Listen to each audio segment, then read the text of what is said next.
Hey everyone, today we're putting two popular compact drones head to head, the DJI Air 3 and the Autel Evo Nano Plus. So both are great options for beginners and experienced pilots alike. So which one comes out on top?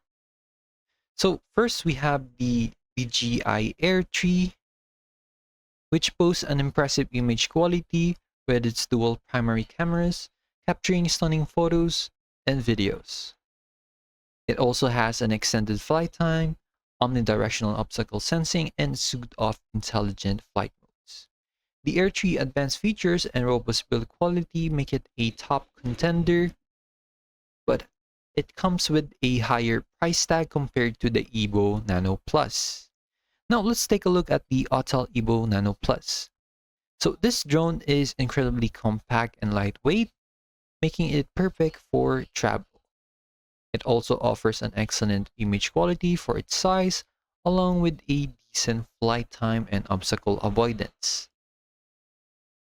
The Evo Nano Plus portability and affordability are its biggest strengths. However, it doesn't match the Air 3's image quality or advanced features. So which drone is right for you?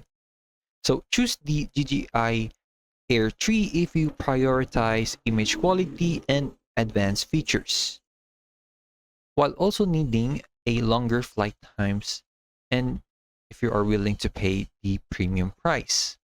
Now choose the Autel Evo Nano Plus if you value portability and affordability, which makes it a great entry-level drone. So ultimately, the best choice depends on your individual needs and budget. So you need to consider what you need the most. Is it image quality or portability and price? So that's basically it. Thanks for watching. Don't forget to like and subscribe for more comparison reviews.